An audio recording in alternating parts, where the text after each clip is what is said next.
Thanks for joining us on this Tuesday, July 18th here in Korea. Live from Seoul, I'm Shin Se-min in for Lee Ji-yoon today.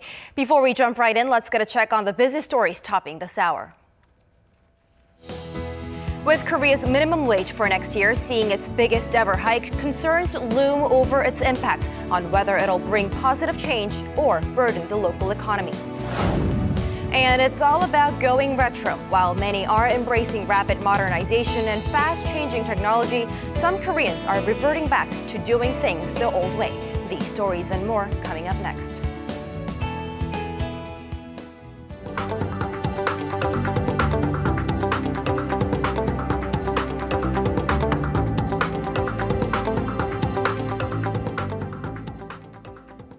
The National Assembly has convened a full floor meeting this afternoon where lawmakers will attempt to pass the long pending bills, including the government's roughly $10 billion extra budget proposal. Now, the session is ongoing as we speak, and for more, we connect live to our Kim Min-ji standing by at the parliament for us. Min-ji, has there been any new development yet? Sam, the National Assembly's full session kicked off a little behind schedule and is still ongoing with a lot of agendas on the plate. As for the government's much anticipated and long pending extra budget bill, it'll likely be put up for a vote soon. Now, a parliamentary committee is still fine-tuning the details of the bill. Now, they have been doing so since Sunday but have been unable to find common ground. A portion of the budget directed at increasing the number of civil servants has been a subject of contention. Ruling party lawmakers insist it's needed in order to create thousands of jobs as promised, but the opposition has countered by saying it's unacceptable and will only increase the burden on taxpayers down the line. Opposition parties were against the bill from the beginning, saying there are no legal grounds for an extra budget. Under the National Finance Act, an extra budget bill can only be drawn up during wartime natural disasters, economic recession, mass unemployment, or crucial changes in cross-border relations, which the opposition claims doesn't apply to the current situation. Now, if the bill isn't ready for a vote or fails to pass, it could have big implications as today's full meeting is the last of July's extraordinary session. The bill has been pending at the National Assembly for over a month now. Lawmakers missed their opportunity during the June session as they were at loggerheads back then. So we will have to see if they get any of the bills passed today or if they will leave the session empty-handed. This has been Kim Min-ji for Business Daily. Job creation is a solution to the big three obstacles undermining the health of Korea's economy: youth unemployment, stunted growth, and dwindling population. That's according to Lee Yong-sup, vice chairman of the Presidential Committee on Job Creation. Meeting with leaders of Korea's 10 largest companies and 5 small and mid-sized firms on Tuesday, Lee urged them to fulfill their social responsibility by creating more jobs during the second half of the year. He also promised the government would use various incentive schemes to reward those companies that complied, and also said the government will rid regulations on new industries that are deemed critical to Korea's future economic development. The record-high jump in minimum wage next year is expected to incur $1.55 billion in additional pay for foreign workers at small and mid-sized enterprises. For foreigners working on average of 209 hours per month at local firms, the 16% hike in minimum wage will boost their monthly pay by roughly $295, which includes basic pay, overtime, and employee insurance. As of this May, some 269,000 foreigners filled that requirement, and the government has announced a contingency plan to lessen the burden on employers. But the Korea Federation of SMEs says the plan is unlikely to include additional pay for foreigners. Mixed reactions over the government's recent announcement of a raise in Korea's minimum wage for next year. It's considered progress moving closer to President Moon Jae-in's campaign pledge of 10,000 won or $8.86 per hour by the end of his term. We find out how this new development impacts the Korean economy. Korea's minimum wage is set to increase next year by 16.4% to 7,531. Or $6.60 per hour, the biggest jump since 2001. It's a move that President Moon Jae-in had pushed for since the election period, as his administration seeks to nudge the economy away from its heavy reliance on exports to a structure that is based on household spending, which prioritizes higher wages and quality jobs. But for small-scale businesses, it's a troubling change, especially those that depend heavily on employees who work by the hour to run their businesses. Even with the government devising a plan worth $3.5 billion that will support small businesses, questions remain on the gains and losses the Korean economy will face, with a sharp change lurking just around the corner. And to give us an expert's point of view, we're now joined by Professor Yang Jun-seok from the Catholic University of Korea. Thanks for being here. Happy to be here. So, Professor, a 16.4% increase in just a year, a big jump given that every wage bump since 2008 has been in the single percent rate hikes.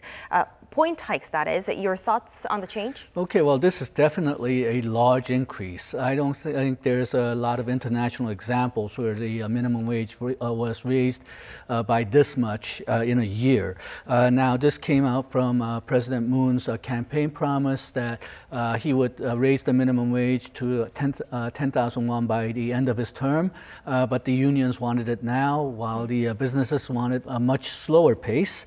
And so this was, I guess, the compromise they reached, but still, it's one of the largest minimum wage increases in, I think, history.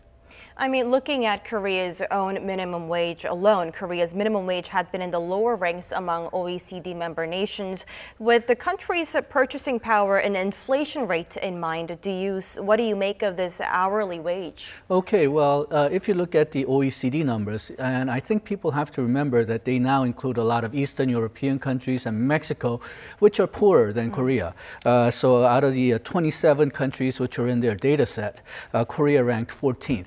And they were slightly below average, whether you calculated it using 2015 US dollar units or purchasing power.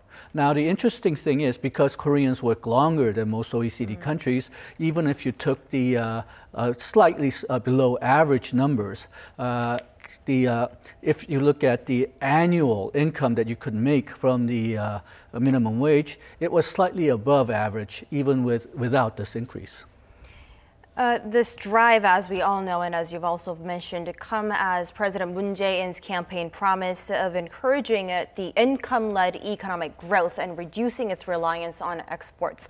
And the move has also addressed the income disparity within the market as well. Will this latest wage hike contribute to these objectives further down the line? Okay, a crucial factor will be how much the number of jobs change. Now, typically, and past economic research confirmed this, if you raise the minimum wage, it won't affect the number of jobs very much. But this was, as we mentioned before, this 16% raise is unprecedented.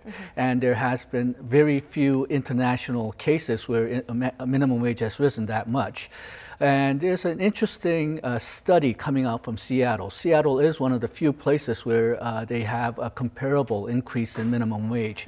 They decided to raise their minimum wage from $9.32 in 2015 to $15 in 2017 for large companies and smaller companies by 2021. Nearly doubling. Exactly.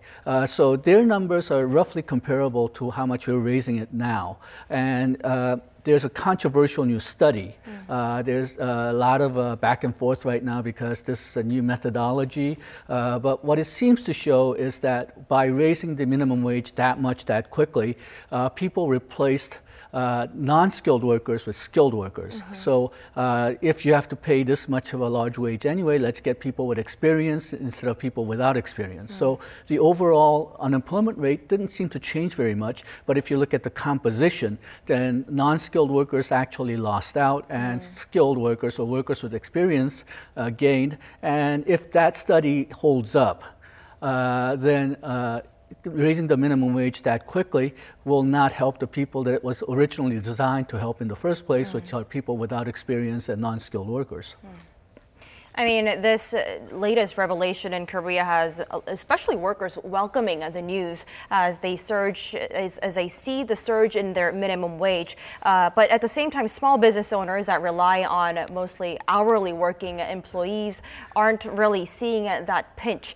Some worry that this could weigh heavily on the struggling employment rate down the line. What's your take on this? Okay, well, you have to remember that a lot of problems with Korea in the recent years has been that there's so many marginal firms which are not making that much money or even making a loss at small and medium business levels, that this large increase in minimum wage may actually push them over the edge. Now, there has been some studies which say that right now 16% of minimum wage workers do not get the minimum wage. People who are eligible for minimum wage do not get that minimum wage because their companies cannot afford it. And if you increase the minimum wage by this much, then that percentage of 16% will probably worsen. Now, the business sector, the KBIZ, which is an organization of small and medium-sized businesses, say that over 3 years, the increasing minimum wage, not just this year, but if President Moon's plan to raise it to 10,000 won comes in 3 years takes place, then the cumulative cost over the 3 years will be 140 trillion won. So that will be a major hit to small and medium-sized businesses, especially marginal small and medium businesses. And if those businesses do not hire new workers because of this, then obviously the rise in minimum wage will not help the lower income people. And also following the announcement, Korea's finance minister had promised that the government would come up with a countermeasures to help small business owners. They say some $3.5 billion worth of support measure. Will that be enough, and will that be a burden on taxpayers? Okay, well, this is a very controversial number because it's not just the minimum wage that's being raised. There's a lot of supplementary pay and insurance payments and tax payments which are tied to the minimum wage. So a lot of people believe that this amount of subsidies will not be enough, and it's only applicable to firms with 30 employees or below. So again, a lot of companies are going to be outside the range of subsidies, and they're going to suffer. On the other hand, I personally like this measure because, well, I believe that an expansionary fiscal policy is necessary, but in order for it to be effective, you need to get it to the lower income people who are more likely to spend the money rather than save it. So if it were up to me, if I could make policies any way I wanted, then I would do away with the part of the supplementary budget where you increase the number of government workers because that raises a lot of burdens in the future. And replace it with something like this, subsidy to help pay the increased minimum wage. Because that does not cause as much burden for the future. Now, some people say that, well, what happens next year when the minimum wage is raised even more to hit the target of 10,000 won? Well, if this measure is successful and Korean economy recovers, then more companies will be able to pay that minimum wage. If this doesn't work and a lot of jobs get eliminated and the economy slows down, then they won't ask for such a big increase in minimum wage next year. So I think this actually is a good idea that needs to be expanded and perhaps replace the part of the supplementary budget where you increase the amount of civil employees, but it may be too late. So we will have to see how this new rate hike will eventually take a turn in Korean economy. Thank you for your insight today.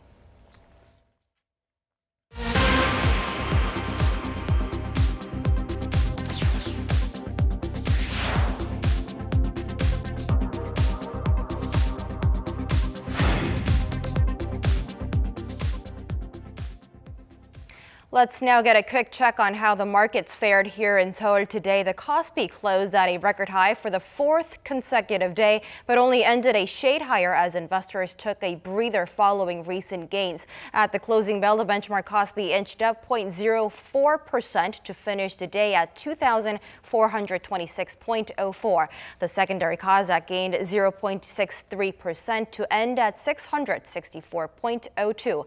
The Korean won strengthened against the U.S. US dollar at 1,123.51. Foreign investors sold shares on Korea's main bourse affected by Wall Street's lackluster trade on Monday, and investors were in wait-and-see mode ahead of upcoming earnings reports and political uncertainty surrounding the key healthcare bill in the U.S. Over in the U.S., President Donald Trump has promised to take more legal and regulatory steps over the next 6 months to protect American manufacturers. He once again championed his America First policies and said he will prioritize American jobs. Arirang has this story. President Trump declared this week Made in America Week, showcasing products made from 50 states at the White House. He vowed to protect domestic manufacturers, but provided little detail on how he would do that. Every member of my administration shares the same goal, to provide a level playing field for American workers and for American industry. When we purchase products made in the USA, the profits stay here, the revenue stays here, and the jobs, maybe most importantly of all, they stay right here in the USA. He also lashed out against trade deals and practices he claimed have hurt U.S. companies. I want to make a pledge to each and every one of you. No longer are we going to allow other countries to break the rules, steal our jobs, and drain our wealth, and it has been drained. Trump's remarks came as the White House laid out its priorities for revising the North American Free Trade Agreement with Canada and Mexico, as well as reviewing options to restrict steel imports. The president's approval rating has been down in the dumps lately, with a joint Washington Post-ABC poll showing his approval at 36%. But those who support his economic policies are higher at 43% compared to 41% who don't. This may spur Trump to aggressively push through his America First policies, which may include putting trade restrictions on China, which he has been hesitant to do because he wants Beijing's help in dealing with North Korea. It may also be bad news for South Korea, as Washington has already proposed a renegotiation of the Korea-US FTA. Arirang, Business Daily. The U.S. says it's issuing thousands of additional visas for temporary workers this summer. The U.S. Secretary of Homeland Security John Kelly says the Trump administration will approve 15,000 additional H-2B visas issued to foreign workers performing non-agricultural jobs. This raises the annual cap of 66,000 H-2B visas that was set by Congress for the 2017 fiscal year. Now, the decision was made due to a lack of Americans who were qualified and willing to work in landscaping or at hotels, resorts, and amusement parks. Lately, more and more Korean parents are opting to stay in the workforce while raising their children. A recent survey shows a growing number of Korean mothers are still working rather than be stay-at-home moms. Oh Jung-hee tells us more. Korea's frozen labor market is leading more and more of its population to choose work over parenting. The number of those who are economically inactive due to parenting hit a record low as of June this year. According to the data from Statistics Korea, out of 15.8 million people classed as economically inactive, 1.2 million were inactive because of childcare. That amounts to 7.8%, the lowest since the data records began in June 1999. In other words, more and more people are choosing to be economically active rather than inactive due to childcare. The percentage of people economically inactive due to parenting has been steadily falling over recent years. In 2000, the figure stood at around 12%, but it dropped to the 10% range in 2003 and dipped further to the 9% range in 2010. In 2014, the number fell below 9%, and now the figure stands at just 7.8%. Meanwhile, the employment rate of women topped 51% last month, a record high for the last 10 years. The figure previously hovered in the 48 to 50% range. Statistics Korea analyzes these figures as women who in the past might have stayed at home to raise their children are choosing to leave their children at childcare centers while they work as conditions continue to worsen in Korea's employment market. Oh Jung-hee, Business Daily. Recently, a growing number of Koreans have shown a longing to relive the past, giving rise to a variety of products and services that reminds us how things were back in the good old days. Our Lee Joo-young has more. Going back to basics. While Korea's rapid modernization has created a relentless race to stay at the forefront of change, the emergence of retro has remade the old into the new.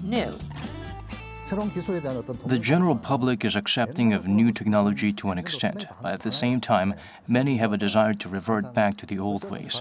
They have no choice but to be open to new technology and change, but what they truly desire is comfort. This sentiment may explain the explosive popularity of roller skating rinks, which were among the most popular hangout spots for Korean youths in the 70s and 80s.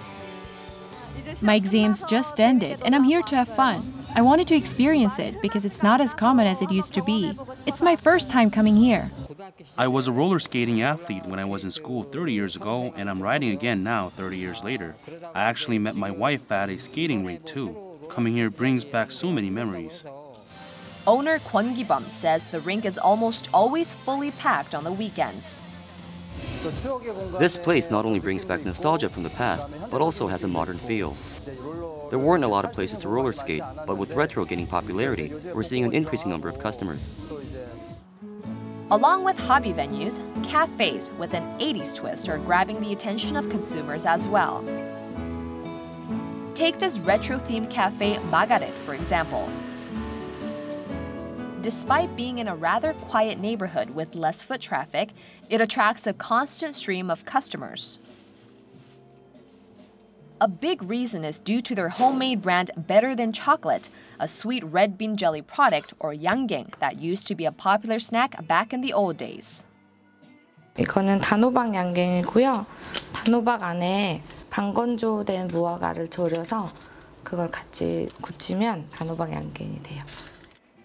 The way she chose to decorate the interior with many of her parents' and grandmother's personal belongings adds to the appeal. A lot of people say it feels like they're in the countryside at their grandmother's place.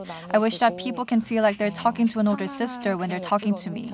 I also hope that this can be a place that provides comfort for many people.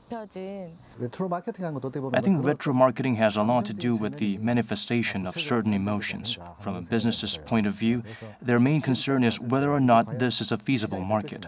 I certainly think it is. When firms discover new technology, they're highly enthusiastic, but they are uninterested when it comes to reviving something from the past. I think it's a pity that they think this way because, in fact, this market is an untapped blue ocean when it comes to competition. Majang Music and Pictures is one firm that's intent on hitting it big as going retro gains more appeal among the public. At its analog studio, this engineer is in the process of creating a master lacquer disc of a famous pianist in Korea. After the transcribing process is finished, the cut then goes to this vinyl factory where everything from metalworking operations and stamp creation to puck formation, pressing, and trimming happens. The revival of this vinyl factory, Korea's first in 13 years, comes as the demand for LPs have been on the resurgence around the world. According to the International Federation of the Phonographic Industry, from roughly 5 million records sold globally back in 2008, sales jumped to 32 million in 2015. That's a 600% surge in the space of just 7 years. Majang says it believes the boom will continue to sustain itself. So far, vinyl records of Korea's idol groups and superstars are not being released simultaneously with their new albums. We believe that when such mainstream music enters the LP scene, the demand for vinyl records will explode. With the newfound appreciation of Korea's past, retro is here to stay as nostalgic Koreans yearn to go back to the good old days. Lee Joo-young, Business Daily.